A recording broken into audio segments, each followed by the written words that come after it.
My name is Teresa Powell. I'm 60 years old living in Provo, Utah.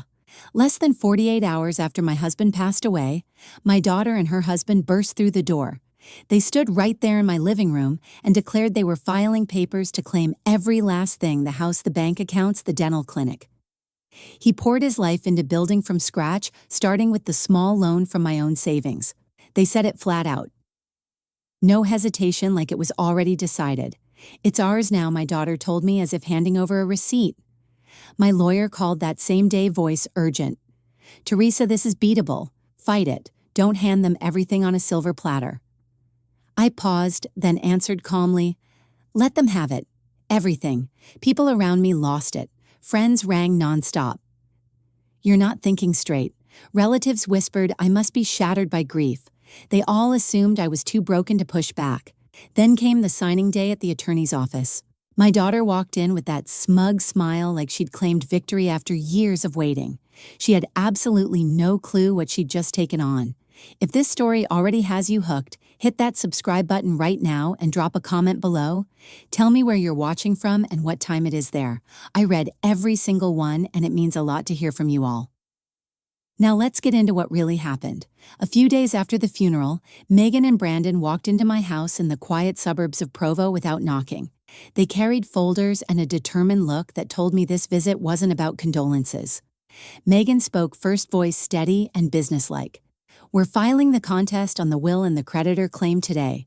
The dental clinic, the house, every bank account, everything is coming to us. It's what Dad built for the family." Brandon nodded along, arms crossed, adding, "Mom, you don't have to worry about any of it. We'll handle the management from here on out." I stood by the kitchen counter, still holding the same cold coffee mug from earlier that morning. I didn't move. I didn't speak. I just listened as Megan laid out their plan like she was reading from a checklist. She explained that Robert's estate belonged to them because the clinic had started with family money, my savings that I had loaned him years ago when he first rented the small office space on Center Street. They viewed it as an investment that had finally paid off. They never mentioned how rarely they visited the clinic while Robert was alive, or how the last time Megan came over was to ask for help with Brandon's car payment. Megan had drifted away long before Robert got sick.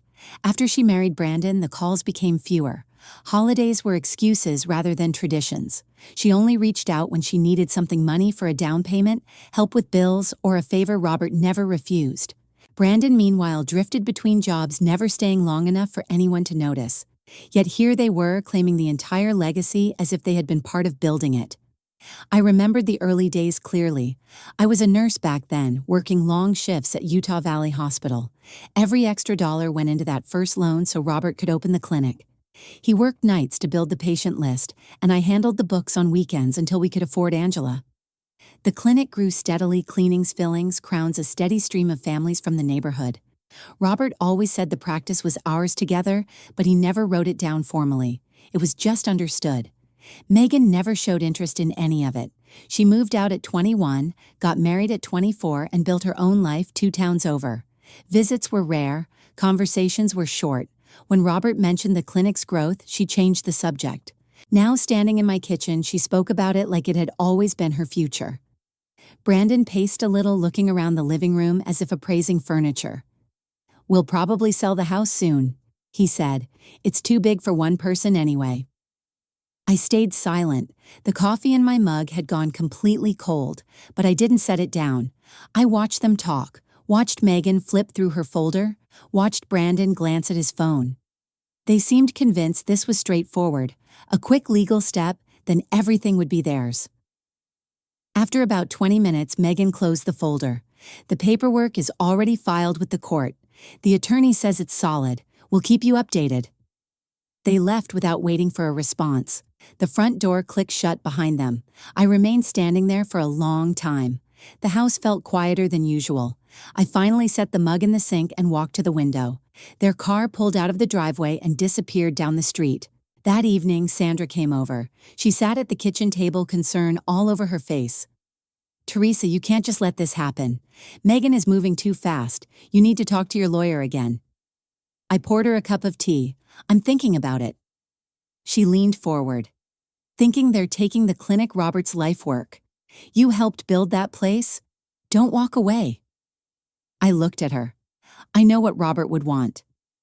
Sandra sighed. You're too calm, it's worrying me. I didn't argue. I just nodded and changed the subject to something lighter. After she left, I sat alone in the living room with the lights off. The events of the day replayed in my mind: Megan's matter-of-fact tone, Brandon's casual pacing the folders, the certainty in their voices.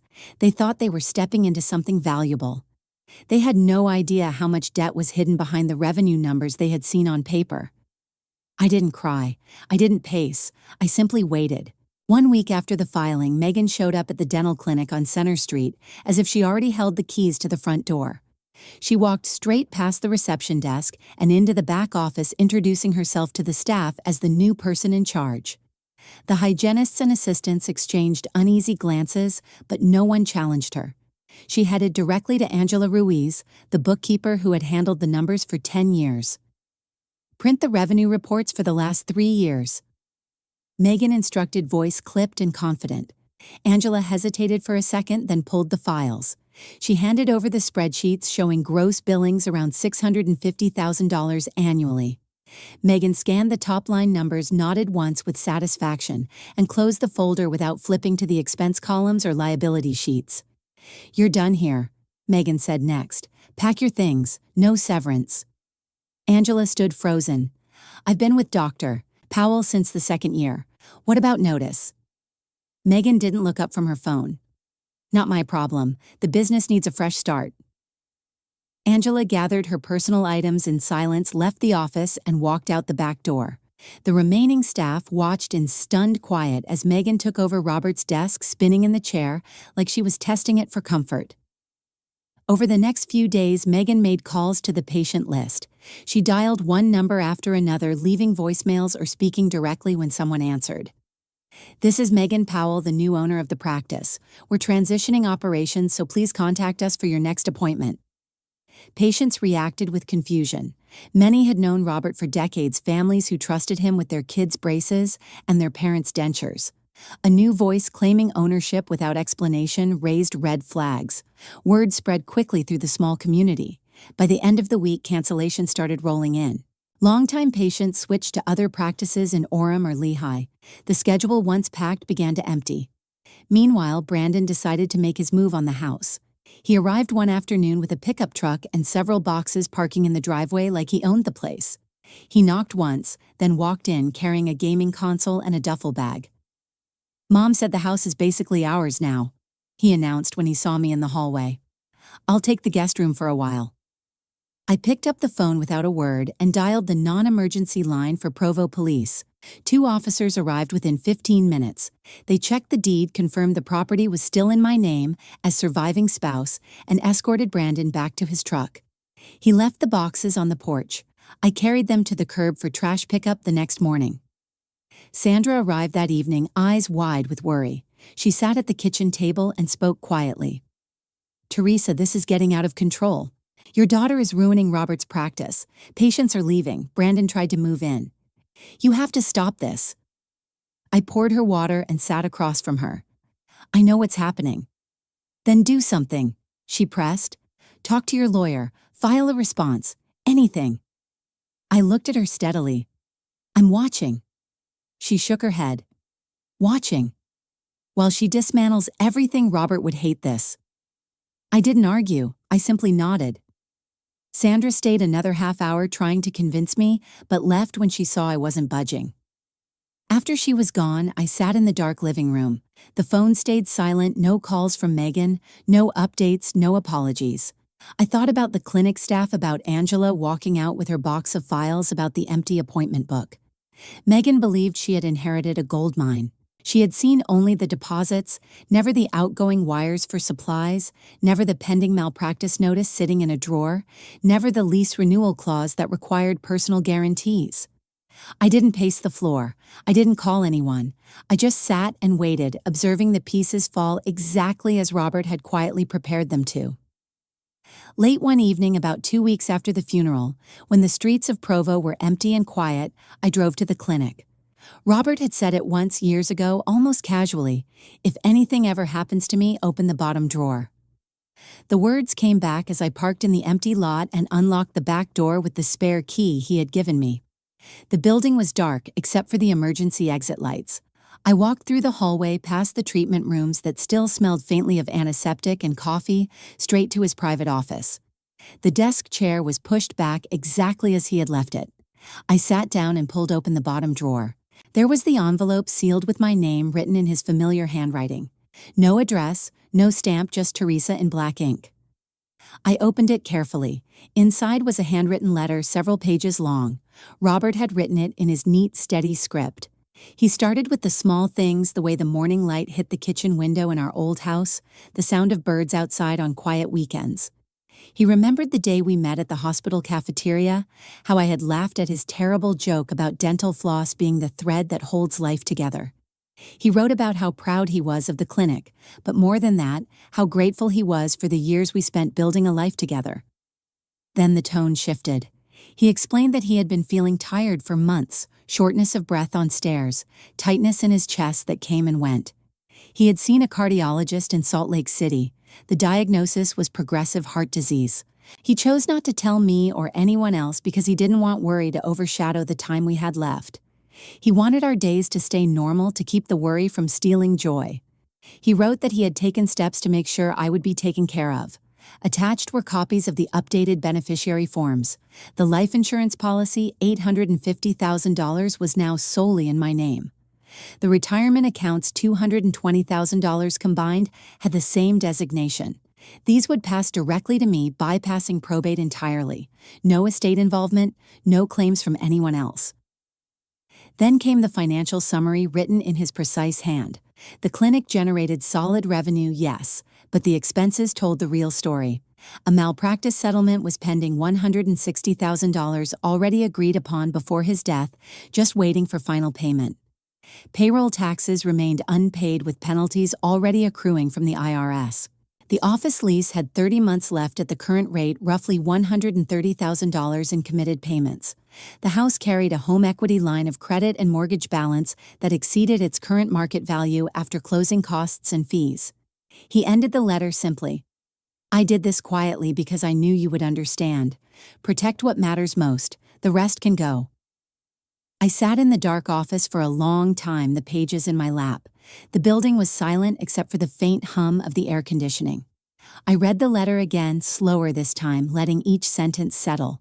The doubt that had been building inside me, the uncertainty about Megan's actions, the questions about why Robert had never mentioned the risks began to lift. He had seen the possibility of greed long before anyone else.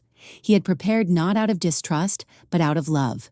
He had shielded me from the fallout he knew might come. I felt a quiet certainty replace the hesitation. This wasn't about fighting for money, it was about letting consequences unfold exactly as they should. I folded the letter, placed it back in the envelope, and slipped it into my bag. I locked the office door behind me, turned off the lights, and drove home through the empty streets. The next morning, everything felt different. The path ahead was clear. The morning after that late-night drive, I called Rebecca Klein, my estate attorney. She answered on the second ring. Teresa, good to hear from you. How are you holding up? I got straight to it. I want to offer a settlement. Full transfer of the estate assets, the clinic, the house, all accounts to my daughter. No contest, no delays. In exchange, nothing else. I don't want any part of it. Rebecca paused. You're sure we can push back hard? The will is solid and her claim on the old loan is weak without documentation.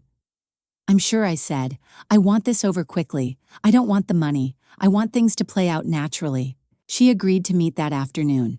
I drove to her office in downtown Provo, carrying the envelope from the clinic in my bag. When I arrived, I laid the documents on her desk, the beneficiary confirmations, the financial summary Robert had prepared. Rebecca read through them page by page. She reached the part about the insurance and retirement designations, then the debt breakdown. A slow smile spread across her face. Robert was brilliant, she said, shaking her head. He updated everything outside the estate. This is clean. She can't touch a dime of it. We drafted the agreement together. It was simple. I relinquished all claims to the probate estate, including the practice and property. In return, the contest and creditor claim would be dropped permanently. No other conditions. Rebecca looked up. You're really giving it all away. I'm giving her exactly what she demanded, I replied. The rest will take care of itself. She nodded and finalized the draft. I signed where needed, and she sent it to Victor, Megan's attorney, that same day. Megan met with Victor the next afternoon. He reviewed the offer and advised caution. We need a full audit of the clinic's books. Revenue looks good on paper, but we should verify liabilities before accepting transfer. Megan dismissed it. I've seen the numbers, $650,000 a year, that's more than enough. I'm not waiting for some long audit. Get the papers ready. Victor pushed back. It's standard due diligence. Signing a waiver means you accept the risk. She signed the waiver anyway, acknowledging she was proceeding against counsel's recommendation. The agreement came back to Rebecca within 2 days, countersigned and ready. I received the final version and signed without hesitation. The process moved faster than most estate matters. Megan's side wanted closure. With the papers in motion, I started preparing on my end. I opened a new account at a local credit union separate from any joint holdings. The insurance company processed the claim quickly, $850,000 deposited directly. The retirement rollovers followed, $220,000 transferred into my name alone. I found a small 2-bedroom apartment in Provo, nothing fancy, just clean and close to the library. First and last month's rent came out of the new account. I paid it without blinking. Packing was straightforward. I took my clothes books, a few photos, and the essentials. The house still held most of Robert's things, but I left them. They weren't mine to fight over anymore. Each box I taped shut felt lighter than the last. I moved what I needed in trips, loading the car early in the morning when the neighborhood was still asleep. The day the agreement was officially filed, I walked through the house one last time. The rooms felt empty in a different way, not sad, just finished. I locked the door and left the keys with Rebecca's office for transfer. I drove to the apartment, unloaded the last load, and sat on the floor with a cup of tea from a paper cup. The space was bare, but it was mine. For the first time in weeks, the weight on my chest lifted. Not because I had won anything, but because I had chosen not to lose myself in the fight. The day of the signing arrived about a month after the funeral. I drove to Rebecca's office in Central Provo, parked, and walked inside without hesitation. Rebecca was already in the conference room, papers spread out on the table. She gave me a small nod as I took the seat next to her. Megan and Brandon arrived shortly after. They walked in with the same confidence they had shown in my kitchen weeks earlier. Megan wore a tailored blazer, her posture straight. Brandon followed close behind, carrying nothing but his phone. Victor, Megan's attorney, sat beside them. He looked over the agreement one last time, then pushed it across the table. The terms were straightforward. I transferred all claims to the probate estate, the clinic, the house, every associated account to Megan. All liabilities came with the transfer. No other demands from my side. Rebecca read the confirmation aloud for the record. All known liabilities have been disclosed to the receiving party. Megan didn't hesitate. She picked up the pen, scanned the page quickly, and signed her name with a flourish. She looked up at me, a smile spreading across her face. "Mom finally gets it," she said, voice light, almost triumphant. "This is the right thing." Brandon grinned beside her, leaning back in his chair, as if the meeting had already ended. I took the pen from Rebecca. I read the document once more, line by line, then signed my name in the designated spot. No drama, no speech. I set the pen down and pushed the papers back toward Victor. The whole process took less than 15 minutes. Rebecca collected the originals, made copies for everyone, and confirmed the filing with the court would happen that afternoon. Megan stood first, extending her hand across the table. "Thanks for making this easy." I shook her hand briefly. "Take care." She and Brandon left the room together, voices low and excited as they headed down the hallway. I stayed seated for a moment, then gathered my copy of the agreement and walked out. Outside, the air felt sharper than usual. I got into my car and drove straight to the new apartment. The lease had started 2 days earlier, so the keys were already in my pocket. The place was small, kitchenette, living area, 1 bedroom, but the windows let in good light. I unloaded the final boxes I had kept in storage clothes, a few dishes, a lamp Robert had liked. I arranged them methodically, no rush. By late afternoon, the insurance deposit had cleared $850,000 in the new account. The retirement funds followed shortly after, $220,000 transferred cleanly. No probate delays, no claims attached. The money sat there untouched, ready when I needed it. I stood in the kitchen and looked at the empty counters. Then I opened the fridge, which held only a carton of milk and some eggs from the grocery run that morning. I cooked a simple dinner: scrambled eggs, toast, a sliced tomato, nothing fancy. I ate at the small table by the window, watching the streetlights come on outside. The food tasted normal. The chair was comfortable. The room was quiet, except for the soft hum of the refrigerator. For the first time since Robert's death, I finished a meal without the knot in my stomach. I washed the plate, turned off the lights, and went to bed early. The next morning, I woke without an alarm. The apartment felt like a beginning, not an end. 3 weeks after the signing, the first pieces of reality started arriving. It began with a certified letter from the IRS. The notice listed unpaid payroll taxes from the clinic's last quarter, plus accruing penalties and interest that had already pushed the total well into 6 figures. The letter warned of liens and potential seizure if not addressed immediately. Megan received it at the clinic address she had listed as her own. A few days later came the demand from the malpractice plaintiff's attorney. The settlement Robert had agreed to before his death, $160,000, was now due in full. The lawyer's tone was polite but firm: payment within 30 days or the case would proceed to judgment and collection. Megan forwarded the letter to Victor, expecting him to handle it quickly. He responded that the estate transfer included all liabilities. She was now personally responsible. Then the landlord for the office space called. The lease had 30 months remaining, and the building owner required a personal guarantee for the new tenant. Megan signed the document without reading the fine print, assuming the clinic's revenue would cover the monthly payments of around $4,000. She committed herself to $130,000 in future rent, binding her personally if the business failed. Selling the house came next. A realtor walked through the property, ran the numbers, and delivered the verdict at her temporary rental. After paying off the remaining mortgage, the home equity line, closing costs, and agent fees, Megan would owe $15,000 to $20,000 at closing. The house wasn't an asset. It was a liability she had to pay to unload. Brandon's involvement made things worse. When he had signed on to the clinic's operating account as co-signer during the brief period he managed operations, he had unknowingly accepted joint liability for certain obligations. One of those was a vendor payment plan Megan had set up after the transfer. The bank informed him he was equally responsible for the outstanding balance. He hired a lawyer and filed a claim against Megan in Utah State Court, alleging she had pressured him into signing documents he didn't understand. The case was filed, docketed, and heading toward hearings. Mother and son, once united in their claim, were now paying separate attorneys to argue against each other. Megan tried to sell personal assets to cover the mounting bills. She listed her car, some jewelry, and furniture online. The sales brought in a fraction of what she needed. The clinic's schedule had thinned to almost nothing. Patients continued to leave and no new ones came in. Revenue dropped to a trickle, nowhere near enough to cover the debts she had inherited. One evening my phone rang. Megan's name appeared on the screen. I let it ring twice before answering. Her voice was different, shaky, broken. "Mom, it's me. Everything's falling apart." The IRS sent another notice. The malpractice people are threatening to sue. The landlord wants payment up front. Brandon's suing me now. I sold the car, but it's not enough. I don't know what to do.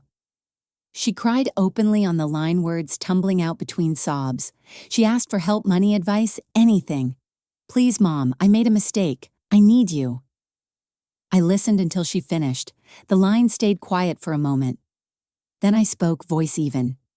"Megan, you stood in my house and said you wanted everything. You said it was yours by right. I gave you exactly what you asked for, every single piece." I paused only long enough for the words to land. "You got it all. Now live with it." I ended the call. The phone went silent in my hand. I continued living in the small apartment. The space stayed simple: a table, a chair, a bed, a few books. I started an online course in medical billing, something familiar from my nursing days. The tuition was affordable, paid from the clean funds Robert had secured. Classes began the following week. Days passed quietly. I walked to the library some afternoons, read in the park when the weather allowed. I cooked simple meals, slept through the night without waking to worry. The phone didn't ring from Megan again. No more calls, no messages. The silence was complete. Looking back, the lesson wasn't complicated. Greed blinds people to the full picture. Megan saw only the revenue line, $650,000 a year, and ignored the debts that had been quietly accumulating. In the United States, the IRS doesn't forgive payroll tax liabilities. Penalties compound relentlessly. Lease guarantees bind individuals personally for years. Joint liability attaches the moment someone signs without reading. These aren't loopholes or tricks. They're standard rules that protect creditors and punish those who rush in without due diligence. Robert understood that. He updated the beneficiary designations on his life insurance and retirement accounts years earlier, making sure those funds passed directly outside probate. It was simple paperwork, but it shielded what mattered from claims. Millions of families rely on the same mechanism every year. Checking and updating beneficiaries is basic planning, yet so many put it off until it's too late. Family isn't about who gets the money, it's about consistent care, shared time, honest conversations. When greed takes over, blood ties can break permanently. Once trust is gone, words like sorry or help can't rebuild it. The rift becomes permanent. My advice is straightforward. Review your will and beneficiary forms regularly every year or after any major life change. Talk openly with family about finances before illness or death forces the conversation. Don't assume everyone will act reasonably when money is involved. Protect what truly matters and let the rest reveal itself. I live simply now. The apartment is small, but it's peaceful. I wake up each morning without dread. That's enough.